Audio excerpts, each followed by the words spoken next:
check my answer copies and not just motivate me that I was doing really well, the positive feedback wala mechanism, but also it gave me some really wonderful tips on to how I can improve my score even better. And I have been a student of sociology at Triumph IAS, and Vikas Ranjan sir, he personally guided and mentored me through my sociology answer writing. I would like to thank personally Vikas Ranjan sir for his mentorship in both optional sociology and in essay test series. In this civil services examination also, sociology was my option after consistent guidance of Vikas Ranjan sir, and I scored this time 285 marks. I had sociology as optional. I had taken test series from Vikas Ranjan sir, and the feedback provided by sir for my test was very regular. And hello friends, मेरा नाम विरूपाक्ष विक्रम सिंह कुशवाहा है and मैंने इस साल की civil services की परीक्षा में ऑल इंडिया रैंक 49 हासिल की एंड डीकेटी की इस वीडियो के द्वारा मैं आपको जनरल स्टडीज़ 3 का जो पेपर है उसके बारे में कुछ इंसाइट्स, कुछ लर्निंग्स, अपने एक्सपीरियंसेस शेयर करना चाहूँगा, क्योंकि मैंने इस साल 104 मार्क्स GS3 में हासिल किए हैं, which is as far as my knowledge goes one of the highest marks, and पिछले साल मेरा स्कोर 80 था. So I have made a significant improvement in GS3, जो मैं कुछ चीज़ों को एट्रीब्यूट करता हूँ जो मैं आपके साथ इस वीडियो में शेयर करना चाहूँगा. बट फर्स्ट थोड़ा सा GS3 के पेपर के बारे में बात कर लेते हैं. सो GS3 का जो पेपर है वो उसमें मार्क्स जनरली अगर हम देखें तो सबसे कम आते हैं compare to all GS papers. इसकी वजह से काफ़ी जो स्टूडेंट्स हैं समझते हैं कि GS3 जो है it is a low scoring paper as it is, तो इसके लिए हमें ज़्यादा एफर्ट्स करने की ज़रूरत नहीं है. बिकॉज ऐसी थिंकिंग काफ़ी ज़्यादा प्रेवलेंट है एस्पिरेंट कम्युनिटी में. देयरफॉर मेरा व्यू ये है कि अगर आप थोड़ा सा एक्स्ट्रा एफर्ट डाल दें तो आपको बाकी एस्पिरेंट्स को आउटशाइन करने में काफ़ी बड़ा एक कम्पिटिटिव एज मिल जाता है, एंड इसको अगर आप एक स्ट्रैटेजाइज्ड फॉर्म में करें तो आपके लिए काफ़ी रिवॉर्डिंग हो सकता है. सेकेंडली, मेरे को ये भी लगता है कि GS3 का अगर आप सिलेबस देखें स्पेसिफिकली तो वो सबसे डिटेल्ड सिलेबस है compare to all GS papers. उसमें काफ़ी सारे छोटे छोटे टॉपिक्स डायरेक्टली लिखे हुए हैं, जैसे फूड प्रोसेसिंग इंडस्ट्री हो गया, क्रॉप्स एंड क्रॉपिंग पैटर्न्स हो गया, इंक्लूसिव ग्रोथ हो गया, नक्सलिज्म, एक्सट्रीमिज्म एंड डेवलपमेंट हो गया, साइबर सिक्योरिटी हो गया, बायोटेक्नोलॉजी हो गया, नैनो टेक्नोलॉजी हो गया. ऐसे बहुत सारे जो टॉपिक्स हैं वो छोटे छोटे टॉपिक्स डायरेक्टली सिलेबस में लिखे हैं और इनसे एज इट इज़ क्वेश्चंस उठ के आते हैं. एंड देयरफॉर अगर आपने, क्योंकि सिलेबस इतना वेल डिफाइंड है, सिलेबस को अच्छे से तैयार कर लिया, then half the work to secure good marks in GS3 मेरे ओपिनियन में हो जाता है. बट GS3 क्यों लो स्कोरिंग है और इसके काफ़ी चैलेंजेस भी होंगे जिसकी वजह से ये लो स्कोरिंग है. मेरे व्यू में फर्स्टली वो ये है कि GS3 को अगर आप देखें तो इसका कोई एक सोर्स नहीं है. This is further compounded by the fact कि हर पेपर को अगर आप देखें तो GS1 में 3 मेन बड़े टॉपिक्स होते हैं. हिस्ट्री होता है, ज्योग्राफी होता है, सोसाइटी होता है. GS2 में पॉलिटी होता है, गवर्नेंस होता है, IR होता है. सो 3 बड़े टॉपिक्स होते हैं. बट GS3 में 5 बड़े टॉपिक्स होते हैं. There is economy, there is agriculture, there is science and tech, disaster management and security. And इन पांचों टॉपिक्स के लिए कोई लीडिंग सोर्स है नहीं, एंड सबके लिए आपको अलग सोर्सेज को रेफर करना पड़ता है, जिसकी वजह से एक डिफिकल्टी आती है. Secondly, it is the issue of the dynamic nature of the GS3 paper. क्योंकि अगर आप GS3 के पेपर को देखें तो सबसे ज़्यादा डायनेमिक या कंटेम्प्रेरी थीम ओरिएंटेड पेपर जो है वो GS3 है. सबसे ज़्यादा डेवलपमेंट्स जो हैं इन्हीं फील्ड्स में होते हैं जो GS3 में पूछा गया है. जैसे इकोनॉमी जो है उसके हर साल 2 साल में चैलेंजेस चेंज होते हैं, नए इनिशिएटिव्स आते हैं. एग्रीकल्चर में जो है हमारी प्रॉब्लम्स चेंज होती हैं, टेक्नोलॉजीज़ नहीं आती हैं. साइंस एंड टेक तो of course is ever changing, it is dynamic. हर साल नई टेक्नोलॉजी आती है, हर साल नए चैलेंजेस आते हैं. Similar is the case with disaster management and security. So इसीलिए इसके डायनेमिक नेचर की वजह से भी जो स्टूडेंट्स हैं वो इसको डिफ़िकल्ट फाइंड करते हैं. एंड थर्डली, मेरा ये व्यू है कि GS3 का जो पेपर है उसमें जो आंसर राइटिंग है वो और ज़्यादा कॉन्क्रीट होनी ज़रूरी है compare to other papers of GS. Other papers of GS जो हैं, जैसे गवर्नेंस है या सोसाइटी है या इंटरनेशनल रिलेशंस इवन, उसमें आप थोड़ी जनरल बातें, जो जनरल फंडे होते हैं उनको देके you can secure decent marks. But GS3 में unless you have concrete knowledge, अगर आप उस सब्जेक्ट के इंपॉर्टेंट कीवर्ड्स को मेंशन नहीं कर रहे, जैसे कि इकोनॉमी में keyword can be monetary policy या फिलिप्स कर्व, लैफर कर्व, या साइंस एंड टेक में जैसे आर्टिफिशियल इंटेलिजेंस का सवाल आया था पिछले साल, उसमें अगर आप कीवर्ड्स नहीं मेंशन कर रहे like large language models, deep learning, machine learning, reinforced learning, so आपके मार्क्स काफ़ी ज़्यादा कम हो जाते हैं। सो ये कुछ चैलेंजेस हैं। अब फर्स्ट चैलेंज को अगर हम रिजॉल्व करने की कोशिश करें कि सोर्सेज क्या थे, मैं आपको अपने सोर्सेज बता सकता हूँ and if you wish you can follow them, या फिर आप अपने खुद के सोर्सेज डिवाइस कर सकते हैं।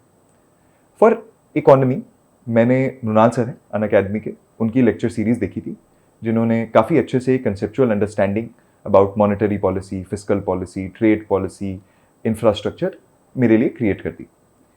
सेकेंडली एग्रीकल्चर के लिए again because there is no one good book I think, and Mrinal sir के जो नोट्स हैं आई थिंक प्रीलिम्स के लिए वो अच्छे हैं, एग्रीकल्चर के लिए मेंस में better sources can be referred, जैसे मिस्टर ऋषिकेश रेड्डी हैं।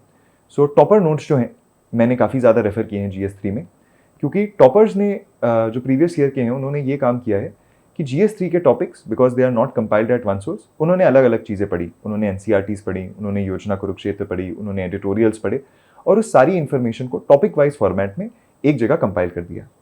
सो once a wheel is made, उसको री इन्वेंट करने की आई थिंक ज़रूरत नहीं होती, टॉपर नोट्स के ऊपर आप बिल्ड कर सकते हैं। सो इसीलिए एग्रीकल्चर के लिए मैंने मिस्टर ऋषिकेश रेड्डी हैं, 2020 के टॉपर हैं, उनके नोट्स अवेलेबल हैं ऑनलाइन, उसको रेफर किया extensively, as well as mister Satyam Gandhi हैं जिनकी ऑल इंडिया रैंक 10 आई थी 2 साल पहले, आई थिंक उनके नोट्स भी काफ़ी अच्छे हैं एग्रीकल्चर के लिए। For science and tech as I said it is the most dynamic aspect, most dynamic subject in all the main subject, तो उसके लिए करंट अफेयर्स मैगजीन्स जो हैं वो मेरे को काफ़ी अच्छी लगी। उसके अलावा एक्सप्लेन्ड का जो सेक्शन है साइंस एंड टेक का जो आता है, आप इंडियन एक्सप्रेस की वेबसाइट पे भी जाके एक्सप्लेन के सेक्शन में साइंस एंड टेक के आर्टिकल्स सॉर्ट करके पढ़ सकते हैं। सो उसमें जो भी मेजर डेवलपमेंट्स हैं वो आप अगर अच्छे से पढ़ लें तो आपका काम काफ़ी आसान हो जाएगा। एंड स्पेसिफिक फोकस रखें जो major science and tech related issues थे उन पे, क्योंकि उन्हीं पे डायरेक्ट सवाल आते हैं। जैसे मैं आपको उदाहरण के हिसाब से अगर बताऊँ, सो 2022 में James Webb space telescope NASA ने लॉन्च किया था, उस पर there was a 15 marker. Vaccine development जो थी वो 2 साल से चल रही थी, अगेन उस पर एक 15 मार्कर था। इन 2023 चंद्रयान मिशन हमने लॉन्च किया था, उस पर वेरी स्पेसिफिक क्वेश्चंस, बहुत ही डिटेल्ड क्वेश्चंस और स्पेसिफिक क्वेश्चंस आपसे इंट्रिकेट डिटेल्स मांगते हुए उस टॉपिक के बारे में पूछा गया था। सो इसीलिए जो करंट टॉपिक्स चल रहे हैं उनको आपको काफ़ी ज़्यादा अच्छे से तैयार करना होगा। अब आप एक्सप्लेन्ड के सारे आर्टिकल से भी कर सकते हैं, करंट अफेयर्स मैगजीन से भी कर सकते हैं, न्यूज़पेपर के अपने नोट्स बना के भी कर सकते हैं। It depends on your choice and preference. Fourth, security आ जाता है, तो अगेन सिक्योरिटी के लिए मैंने topper notes mister Rishikesh Reddy के नोट्स रेफर किए थे, मेरे को काफ़ी ज़्यादा अच्छे लगे वो। एंड डिजास्टर मैनेजमेंट के लिए again mister Rishikesh Reddy's notes. तो आप देखेंगे कि GS3 में क्योंकि सोर्सेज इतने वेल डिफाइंड नहीं हैं, तो कुछ स्टूडेंट्स या कुछ एस्पिरेंट्स जिन्होंने अच्छा परफॉर्म किया है उस सब्जेक्ट में, उनके नोट्स अगर आपको किसी प्रकार से मिल जाएं, उसके ऊपर फिर आप बिल्ड कर सकते हैं और उन्हीं नोट्स को एज अ फाउंडेशन आप इस्तेमाल कर सकते हैं। सो इससे जो सोर्सेज मैंने आपको बताए, इससे आपका एक फाउंडेशन बिल्ड हो जाएगा। इसके ऊपर आपको 2 और चीज़ें करने की ज़रूरत है।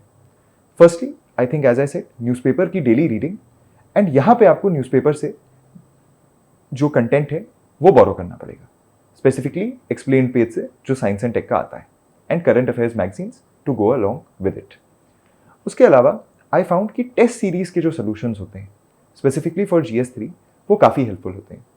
जैसे फॉर इंस्टेंस मैंने अपने इस अटेम्प्ट में next IAS and forum IAS की टेस्ट सीरीज़ ली थी, एंड उनसे ही मेरे को काफ़ी सारे questions as it is represented मिले। जैसे एक ड्रोन रिलेटेड क्वेश्चन था सिक्योरिटी में, टेररिज्म रिलेटेड क्वेश्चन था, exact same questions were asked in these coaching institutes के जो पेपर होते हैं उसमें। तो इसीलिए टेस्ट सीरीज़ के सोल्यूशंस आपको पढ़ना, उसमें अगर आपको कोई ऐसा टॉपिक दिखे जो आपको न्यूज़पेपर की रीडिंग से लगे ये इंपॉर्टेंट है और उस पर आपके पास अच्छा कंटेंट अवेलेबल नहीं है, please very liberally borrow it from the test series के सोल्यूशंस, अपने 1 पेजर नोट्स बना लीजिए उस टॉपिक पे, एंड उन्हीं को बार बार रिवाइज करके प्रैक्टिस करते रहिए। हाउएवर ये सारी चीज़ें करने के बाद भी आई थिंक 2 इश्यूज रह जाते हैं GS3 में जिससे कि स्टूडेंट्स के मार्क्स नहीं आ पाते। The first thing is unique content is lacking, क्योंकि मैंने जो आपको सोर्सेज बताए they are all publicly available. काफ़ी सारे स्टूडेंट्स और एस्पिरेंट्स जो हैं इन्हीं सोर्सेज को रेफर करते हैं, जिसकी वजह से सबके आंसर्स जो हैं GS3 के पेपर में ऑलमोस्ट सेम रहते हैं। एंड क्योंकि वो एक टेक्निकल पेपर होता है, जैसे अगर आपसे चंद्रयान मिशन के फीचर्स पूछ लिए तो आपके जो फीचर्स हैं आप कुछ नया फीचर नहीं क्रिएट कर सकते, आपको वही फीचर्स लिखने हैं जो प्रोवाइडेड है। सो इसीलिए थोड़ा बहुत यूनिक कंटेंट अपना किसी तरीके से लेके आना, मैंने ये किया था 3 तरीकों से। कोट्स का यूज़ करके, सो कोट्स मैंने काफ़ी लिबरली यूज़ किए थे। क्लाइमेट चेंज का एक सवाल था मेरे 2 अटेम्प्ट्स में से एक में, जिसकी स्टार्टिंग एंडिंग मैंने ऐसे की थी, एंड वो क्वेश्चन ऐसा था कि क्लाइमेट चेंज को मिटिगेट करना काफ़ी ज़्यादा ज़रूरी है। तो उसमें बराक ओबामा जो प्रेसिडेंट थे यूनाइटेड स्टेट्स के पहले, उनका एक फेमस कोट है that we are the first generation to feel the effects of climate change and the last generation to do something about it. So ये मेरे को एक काफ़ी अच्छा कोट लगा, एक नॉवल वे लगा। ये एग्जामिनर की जो मोनोटनी है, क्योंकि वो वही सेम क्वेश्चंस चेक किया जा रहा है एक हफ्ते से, तो अगर आप उसकी मोनोटनी ब्रेक कर पाएँ, उसको कुछ नया दे पाएँ, तो शायद वो आपके आंसर्स को तो पहले और ध्यान से पढ़ेगा कि शायद कुछ और नया कंटेंट इसने लिखा हो, और ध्यान से पढ़ेगा, और अगर आप वहाँ पे अपने आंसर्स में उसको अंडरस्टैंडिंग दिखा पाए क्वेश्चन की, आपने सही से आंसर कर दिया, तो आपको मार्क्स बेटर मिल जाते हैं, इंक्लूडिंग यूनिकनेस के। अब मैं आपको आंसर राइटिंग के बारे में थोड़ी बात करना चाहता हूँ, GS3 पेपर से रिलेटेड। मेरे व्यू में आंसर राइटिंग की जो स्किल है वो मेंस की सबसे इंपॉर्टेंट स्किल है। It is more important than आपका कंटेंट कितना अच्छा है, क्योंकि कंटेंट से डायरेक्टली क्वेश्चन आने की प्रोबेबिलिटी कम होती है। आप कितने तेज़ लिखते हो, कितना सुंदर लिखते हो, उस सबसे बहुत इंपॉर्टेंट है कि आप आंसर राइटिंग अच्छे से कर पाते हो या नहीं। एंड आंसर राइटिंग का मतलब 2 चीज़ें होती हैं। आंसर राइटिंग का मतलब मेरे व्यू में कि फर्स्टली आप शॉर्ट सेंटेंसेस में, क्योंकि टाइम कम होता है यूपीएससी में, अपनी इंफॉर्मेशन रिले कर पाते हैं या नहीं। एंड सेकेंडली कि आप अपने आंसर्स को एक स्ट्रक्चर्ड फॉर्मेट में दिखा पाते हैं या नहीं। एंड स्ट्रक्चरिंग एक ऐसी चीज़ है जो मेरे विचार में मेरे फर्स्ट अटेम्प्ट में लैकिंग थी, एंड सेकेंड अटेम्प्ट में मैंने काफ़ी ज़्यादा काम किया। अनिरुद्ध यादव सर हैं, ऑल इंडिया रैंक 8 थी उनके 2022 के अटेम्प्ट में, एंड उनका ये काफ़ी बड़ी फिलॉसफी थी कि गवर्नेंस जो होती है और एडमिनिस्ट्रेटर का जो फंक्शन होता है वो ये होता है कि आपको बहुत सारे इनपुट्स मिलेंगे अलग अलग जगहों से, उनको आपको एक स्ट्रक्चर्ड मैनर में उसके बारे में सोचना है और डिसीजन लेना है।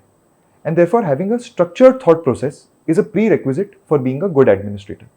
एंड इसी को अगर आप अपने एग्जाम में अपने आंसर्स के थ्रू दिखा पाए, क्योंकि और कोई तरीका नहीं होता ये दिखाने का, तो आपको बोनस मार्क्स मिलेंगे। So structuring is the second most important thing. First हो गई शॉर्ट एंड क्रिस्प सेंटेंसेस लिखना, क्योंकि उसी से आपका पेपर कंप्लीट हो पाएगा इन a good way. So structuring अब आप कैसे कर सकते हैं? सो आप टॉपर कॉपीज ऑफकोर्स रेफर करिए। मैं आपको कुछ तरीके बता देता हूँ जो मैंने यूज़ किए थे। फॉर इंस्टेंस GS3 में हमें बहुत बार चैलेंजेस लिखने होते हैं, जैसे challenges of the food processing industry, challenges of any other industry, challenges of increasing employment etcetera etcetera. तो इसको आप डिवाइड कर सकते हैं जस्ट 1 2 3 4 5 6 ऐसे लिखने की जगह स्ट्रक्चरल चैलेंजेस और फंक्शनल चैलेंजेस में।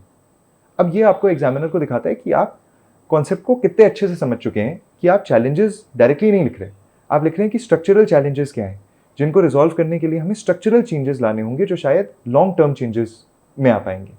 एंड फंक्शनल चैलेंजेस वो होते हैं जो वर्किंग डे टू डे से रिलेटेड होते हैं, जो शायद शॉर्ट टर्म या स्मॉल स्टेप से भी करेक्ट किए जा सकते हैं। सिमिलरली अगर मान लीजिए डिजिटल गवर्नेंस का क्वेश्चन है, उसमें अगर आपको चैलेंजेस लिखने हैं तो एक पॉइंट ऑफ व्यू मॉडल होता है कि आप उसको ऐसे स्ट्रक्चर कर दें कि challenges of digital governance from the point of view of the government, point of view of the citizen, point of view of the businessman.